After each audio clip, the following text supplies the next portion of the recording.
Hey guys, how's it going? My name is Joe Tyrrell and welcome back to The Runoff, the GP Blog podcast. Did you miss us? After a few mechanical issues for myself and Cameron being on holiday, we took a bit of a break last week. So we didn't even start the Azerbaijan Grand Prix, but we returned for this week's race in Canada and it was another Max Verstappen masterclass, 2 in a row, and he looks unbeatable at the top. We'll touch on the Azerbaijan Grand Prix, look back on the Canadian Grand Prix, as well as looking forward to a big weekend for us Brits with the British Grand Prix. This is the 2022 season, Episode 9. Like no,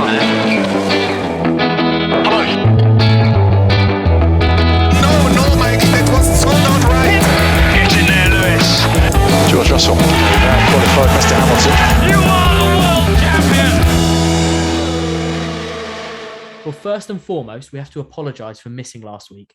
I had some technical difficulties. Cameron is in Spain, and well, they just left Toby. So there was no podcast. But I'm back. Cameron isn't here. He's still on his jollies. You might hear from him later in the episode. We don't actually know yet. Right, hello guys. Thank you for the welcome. Yes, I am in Spain. I will be back on Wednesday. Had a lovely little 10-day out here. I'm now currently in Madrid. Spent some time dotted around Spain, finishing up in Madrid.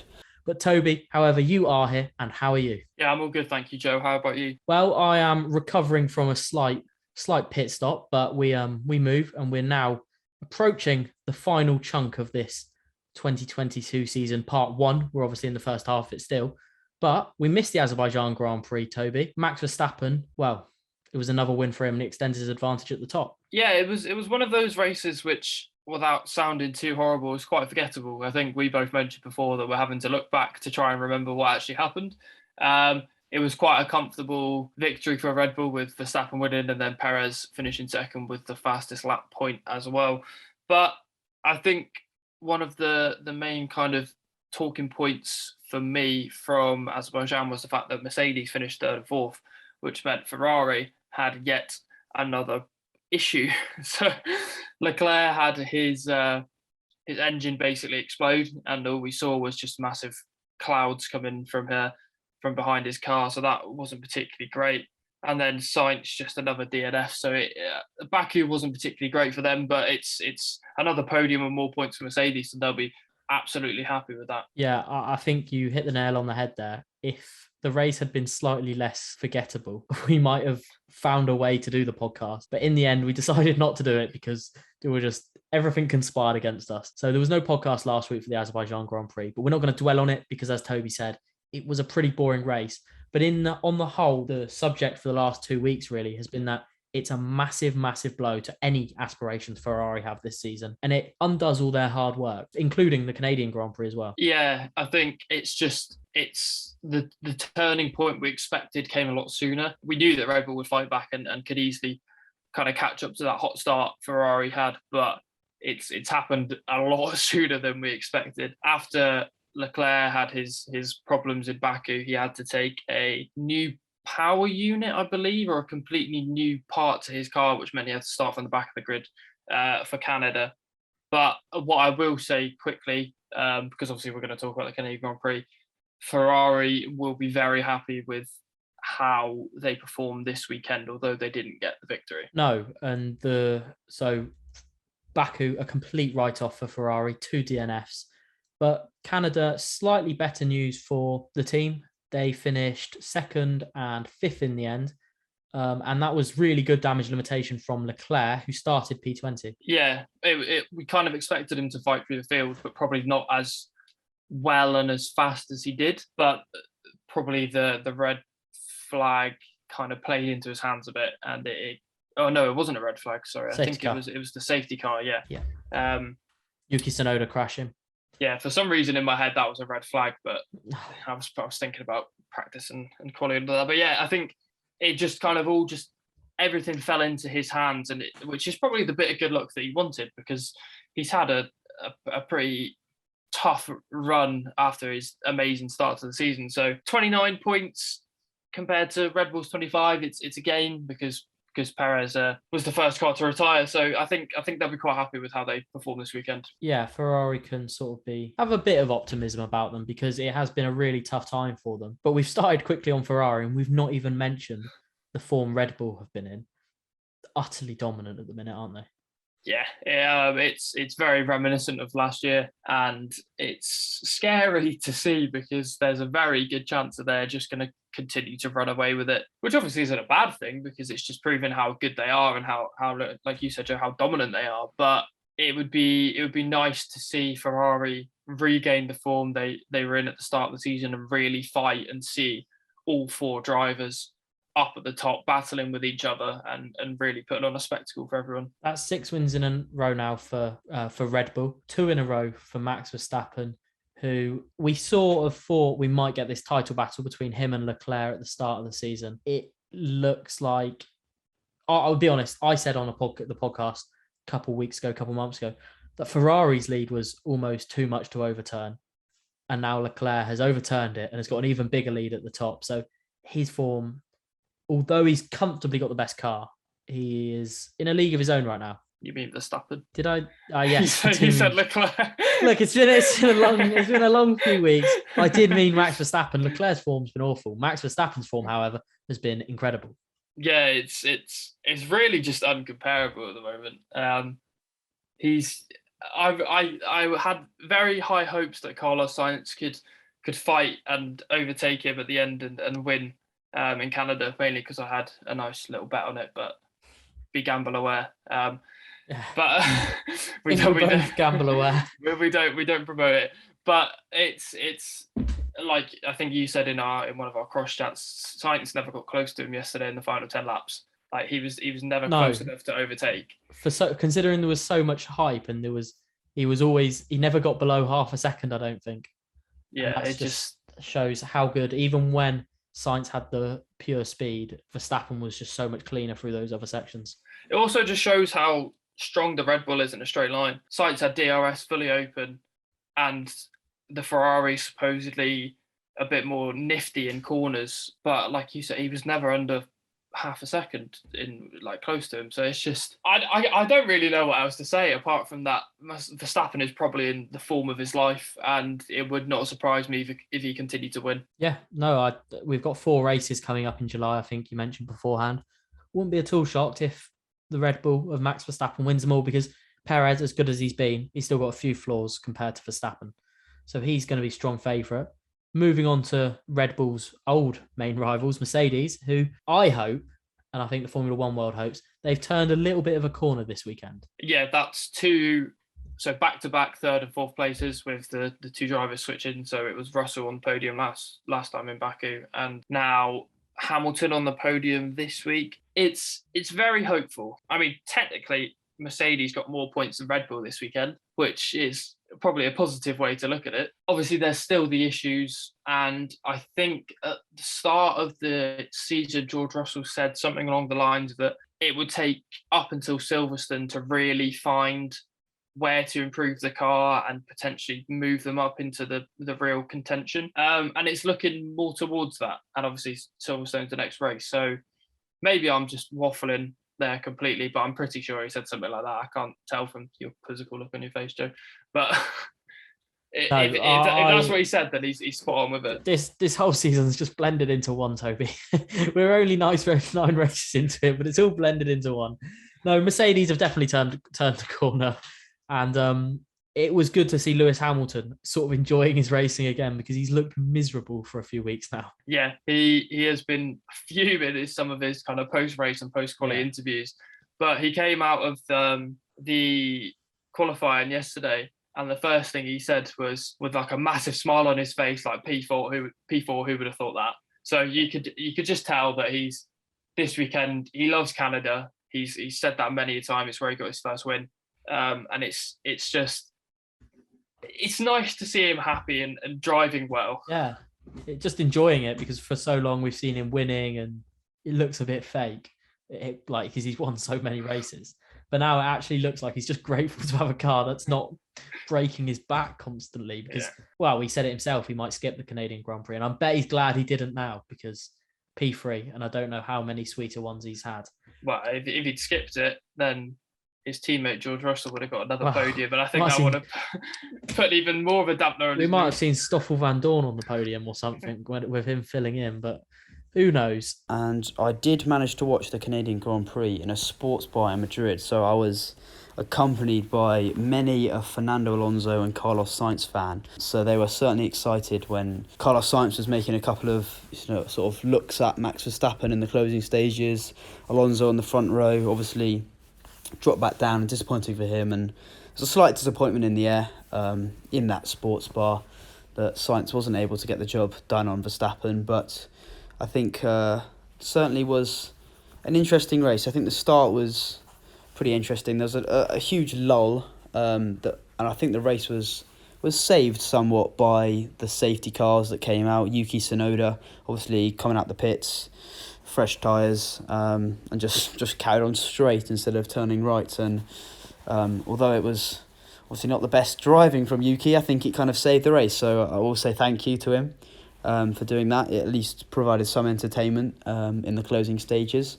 And yeah, you've mentioned it before. I had a little listen through to the initial draft that you sent through of the recording before it's gone live, so I can plan for what I can say and what I shouldn't say from what you've already sort of discussed. But I will just note that for Sergio Perez, disappointment, Red Bull, concerns perhaps, another reliability issue. But obviously Max Verstappen won, so they won't be too concerned. As for Ferrari, I think Carlos Sainz, it would have been great to see him win his first F1 race, and I think he'll be a little bit slightly disappointed that he wasn't able to make it sort of count on any move. There was one point when he looked like he was close enough to potentially make a late lunge into the final corner before the Wall of Champions, but wasn't to be. And something I mentioned with a couple of my mates was that if Charles Leclerc was in Sainz's position, would there have been a different outcome? We were considering perhaps, maybe, but obviously didn't work out that way. Obviously Leclerc took that engine penalty, started at the back, and I thought he was great, but you kind of expected that from the second quickest car to make up all those places. But yeah, I thought the Canadian Grand Prix was pretty decent. It's nice to be back in Canada. I mean, none of us were there, but it was nice for F1 to be back in Canada. Yeah, Mercedes, you touched on it as well, looking a lot better. Lewis Hamilton sounding a lot happier on his radio. I listened to the YouTube video that F1 put out of the radios of every driver at the end of their race, and Hamilton certainly seemed pretty pleased with a podium, his first since the first race of the season, if I'm correct. And George Russell, 9 for 9, top 5 finishes. I'm sure Toby, very, very happy about that. Toby, I want to quickly touch on not so much the races themselves, but more of just a general subject. I think we all came into this season with so much expectation and hype around the new rules and regulations, sort of leveling the playing field, making for better racing. And it has done that to an extent. My just one worry is in the last probably 6-7 weeks, maybe since Australia, I'd say, since those first 2 races, I feel like the season's just plateaued. There's been hints of potential. Like yesterday, we had this giant showdown between Sainz and Verstappen, and it never really happened. Yeah, the easy way to say it is the spark from the start has completely gone. Yeah. I don't really know what to say about it apart from the fact that we do probably need it. It's like you said, Red Bull have won 6 in a row, and it kind of feels like that hype about Ferrari has already completely died down, and that was probably one of the biggest hypes in the sport that we've had in a long time. And I'm speaking about that from a very personal point of view, because I put some money into some Charles Leclerc stuff that I was hoping would go up in value, and I don't think it has so far. So I'm on a loss at the moment, I think. Well, I just think there was so much hype, and it's just I definitely feel like it was tainted because people got ahead of themselves, I think. And it's maybe the rules haven't played out. It's brought the midfield closer together, but I don't think it's brought the top 2 teams. Mercedes have struggled with their technical things, but that's a Mercedes problem. Then that's a science problem. Whereas I think the 2 at the top are still miles clear of the midfield. And once Mercedes crack it, they will be as well. And we'll be back to where we were. I just think the midfield's closer. And I don't think it's necessarily creating for better racing at the minute. And they said it on commentary yesterday. there were four cars just stuck in a DRS train. I think it was Leclerc at one point, just stuck in a DRS train. And it wasn't interesting to watch at all. I just think there's so much potential there, and everybody hyped up the potential, and it's just not really hit us yet. Yeah, I think that's something that may not even happen this season, but in maybe next year it could be something that we see from the start. I think the whole kind of not really knowing at all what to expect, like you said, is everyone's kind of gone on the hype a bit too early. Midfield wise, it's interesting because some weeks the midfield teams will be really close, and we'll see like Alpine, McLaren, Alfa Romeo all fighting, and then others will see Alfa Romeo right at the back of the grid. So maybe that's track dependent, but it has brought them closer. But at the same time, you will have the spontaneous races where the normal midfield will be there. Yeah. I think there's a lot of potential. We might just have to be patient with it. And I'm not a particularly patient person. So we'll have to wait and see what happens. But that's enough of me moaning about the current state of Formula One. Let's move on now to specifically the Canadian Grand Prix and the winners and losers. Well, Toby, we might be hearing from Cam. If you're hearing Cam's voice right now, then, well, you've heard him in the podcast. He's predicted his winners and losers. He's done all his bit. But he might not send it. We don't know. We're that organised here at the Runoff. I'll quickly delve into my winners and losers. I'm aware I've sort of been rambling on here. So my winners, I'll quickly say, are going to be Mercedes. My winners will be Mercedes. I could have talked about Max Verstappen, but I think it's a little bit boring at some stages to say he won the race again. But yeah, Mercedes looked a lot better. The car wasn't breaking anybody's back, at least not from what we've heard. And it looked pretty quick. And I think there was a time after the safety car where I was quietly thinking that Hamilton might have a go. I was thinking, surely not. Surely Hamilton can't get second or even first. But he was putting in some pretty decent lap times. Obviously fell away a little bit, but yeah, pretty decent. George Russell obviously had that gamble in qualifying to go into the slicks when it just wasn't ready. But obviously he made up places as well for another top 5 finish. And yeah, Mercedes will be pretty happy with how things went. I'll touch on Verstappen quickly. Yeah, he looks pretty imperious.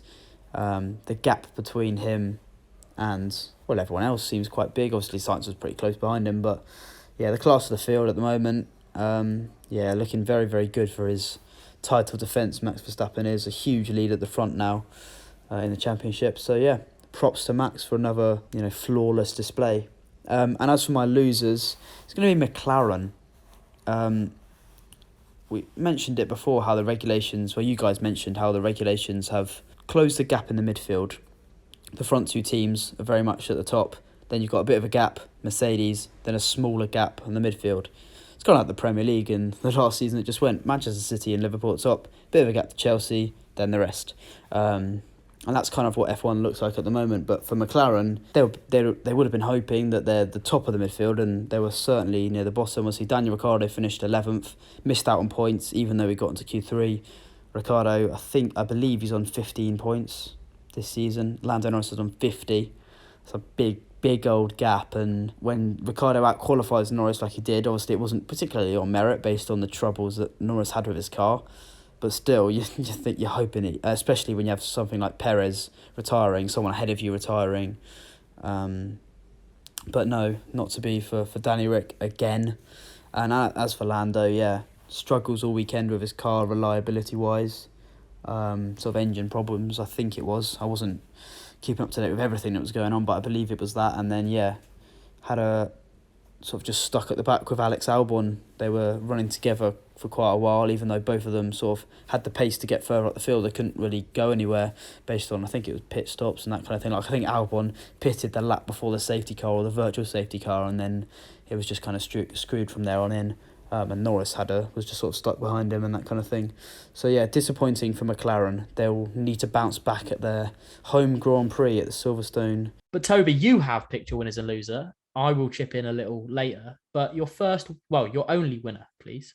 So I've chosen Alfa Romeo. I'm not being specific with the driver because I think both Bottas and Guan Yu Zhou are just a mega race this weekend. 7th and 8th, 10 points. It's Zhou's first points since the first race of the season.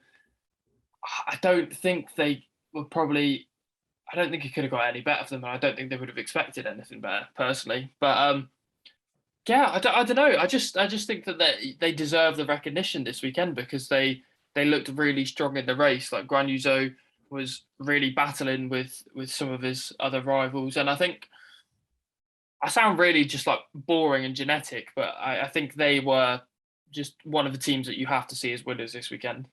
Yeah, no, I absolutely agree. Considering Guan Yu Zhou has maybe not got the points he's deserved this season, sorry. He's not scored since the opening race in Bahrain. And well, to come away with P8 in the end because Fernando Alonso dropped down and Valtteri Bottas, well, he's got P7, 6 points. He's been ultra consistent this year and really proving doubters wrong and showing why Mercedes were right to stick with him because he is a quality act in the end. Yeah, I think I know we've put it in our predictions a few times, maybe a Bottas podium or a top 5 finish or something, but I think we're probably honestly waiting for that to happen at this point because, there'll be some probably retirees and at some point we'll see Bottas running in the top 5 and pushing for a podium. So we're just waiting for that, and it does just prove how strong of a driver he is, and he is really making the most out of that Alfa Romeo car when he can. Because I think it was FP2, because I was covering that, he put 2 laps in, and they were both out laps, and then he had to come back in. So he's had a lot less time this weekend just gone compared to his other drivers. So I think you can only put your hands together and say just really well done to Alfa Romeo and Bottas and Guan Yu Zhou. Yeah, fair play to them because, well, Guan Yu Zhou, I feel like critics were starting to question his place at the team and saying he'll probably be in the sport next season, but what team will he be at? And I think that's maybe a bit harsh because I watched him yesterday and I think he's been solid. He's not got the points he's deserved. But yesterday, he got what he deserved. And you could sort of hear the relief on the radios after the race. So fair play to Guan Yu Zhou and Valtteri Bottas. You're Mr. Consistent this season. And yeah, I think it is a matter of time before he gets his podium. You're right, Toby. But another Ferrari-powered team who weren't so good this weekend, Toby. They're your loser. It's Haas. Yeah, I don't really think it could be anyone else apart from maybe Sergio Perez, but qualifying 5th and 6th on Saturday, I think everyone had high hopes that there would be a double points finish. Maybe even a chance of Kevin Magnussen fighting with Hamilton and maybe even Sainz or Alonso. But it just didn't happen. Obviously, Mick Schumacher just pulled to the side of the road. I think it was a power issue of some sorts or something similar to that, and he just had to retire from the race. And then Kevin Magnussen had damage to his front wing right at the start of the race. And then, honestly, from that point, I don't really know what happened. He just kind of fell off.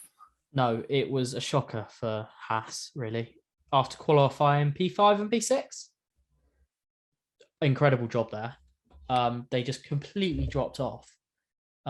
K-Mag got damage on the opening lap. He got black and orange flagged.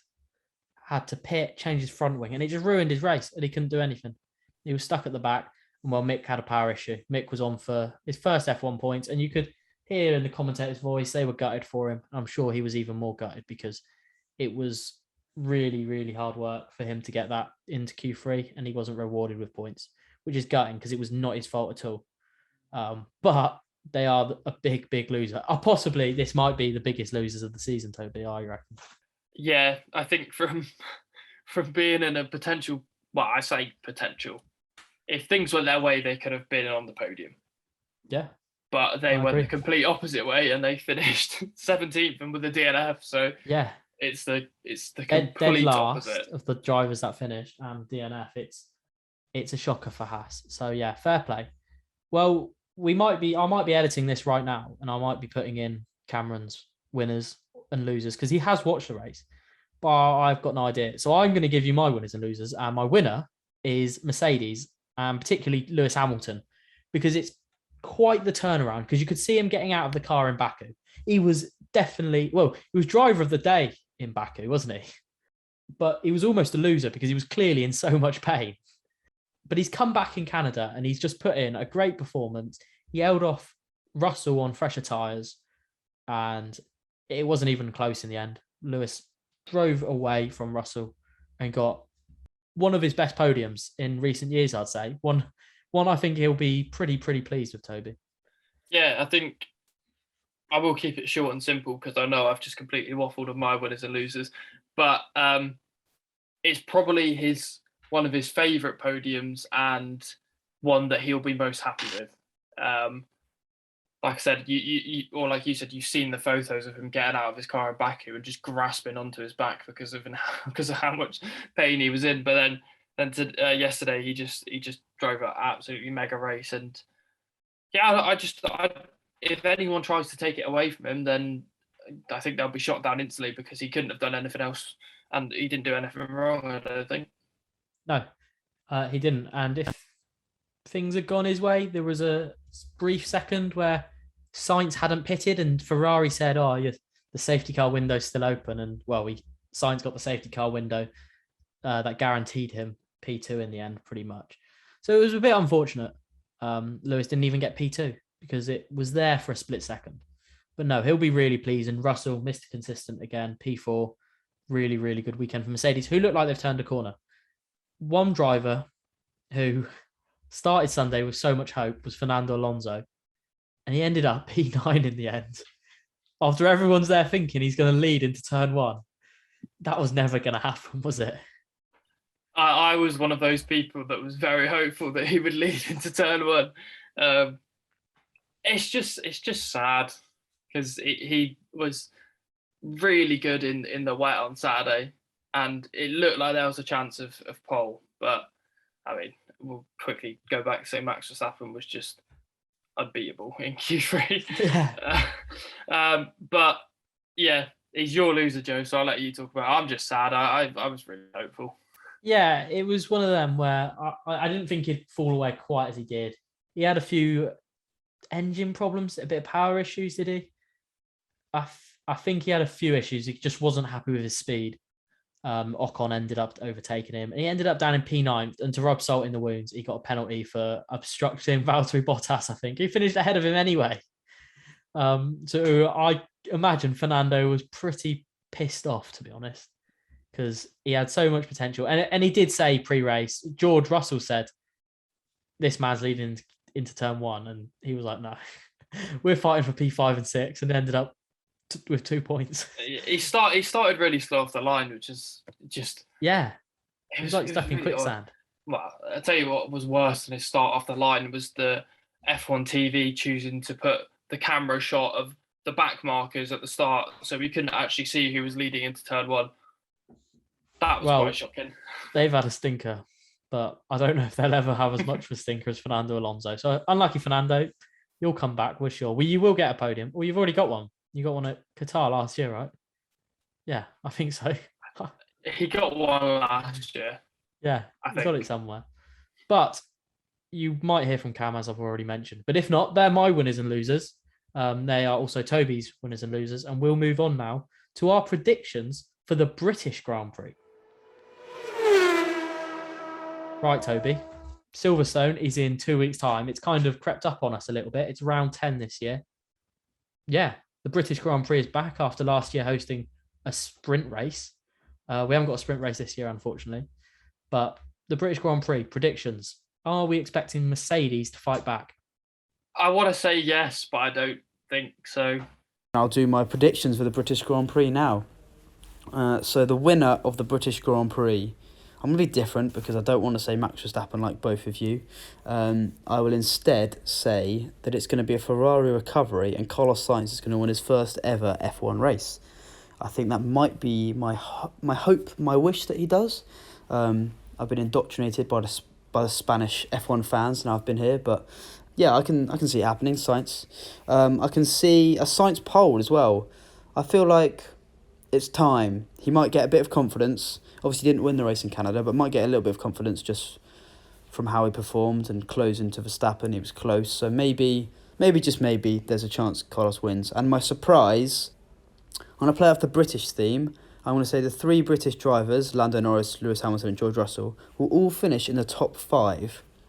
I think there'll be a little bit. I know George Russell and Hamilton are sort of used to it, but Lando certainly isn't. And if they all finish there, it would mean that 2 of the Red Bull and Ferrari, well, two Red Bull and Ferraris won't be in the top 5. I'm not gonna lie. When we actually put our predictions in, where we say winner, pole, and that, I'm gonna make it up on the spot personally, because I have absolutely no idea. I haven't put much thought into it, if I'm honest, but I think Charles Leclerc might gain a bit of confidence from his kind of performance in Canada, and I think that could put him in good stead to have a good battle with Verstappen up front. But apart from that, I'm unsure how it's going to go.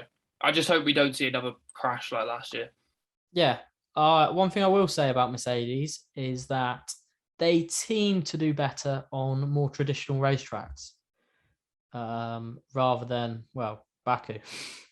They didn't like Baku at all.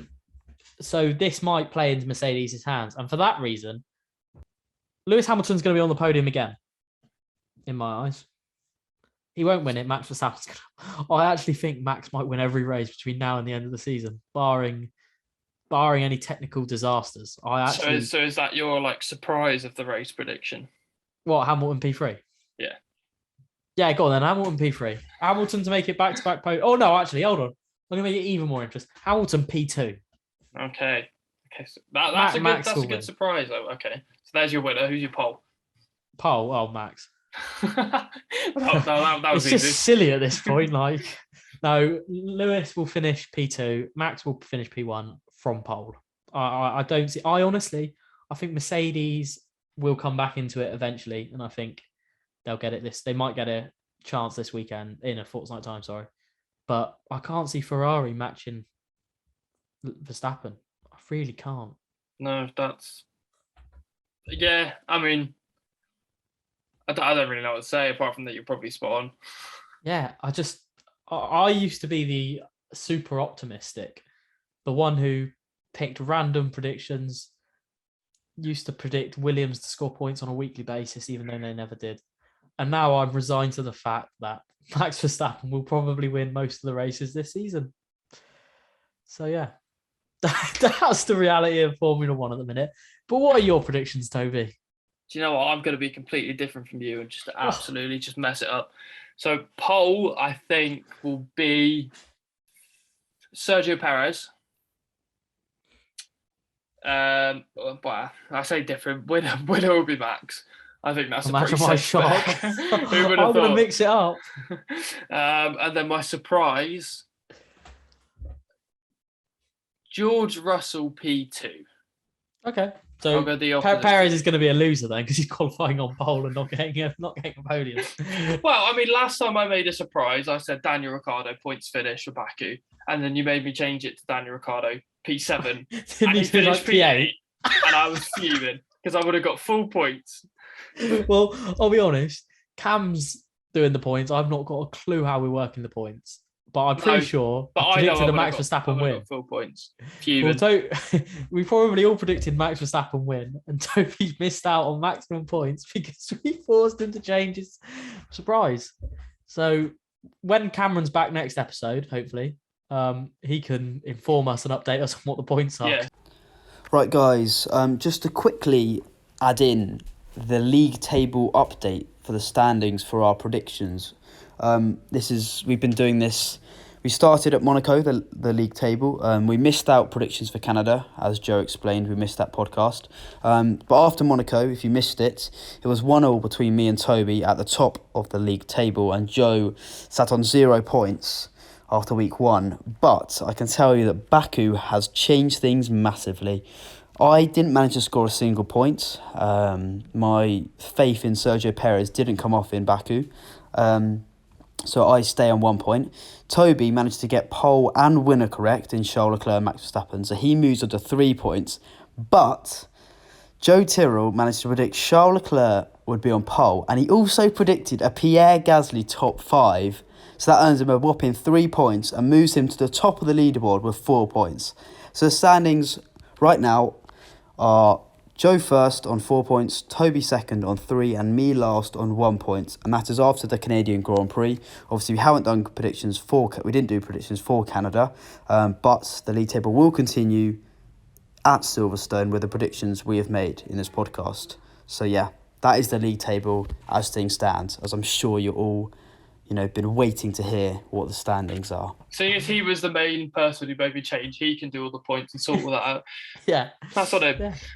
Well, you might also have Cameron's predictions, but again, we don't know. You'll have to wait and see. Yeah, we haven't heard from him today, so. No, we haven't. We did hear from him. He did give us some predictions last week from Baku, but we obviously didn't record. So,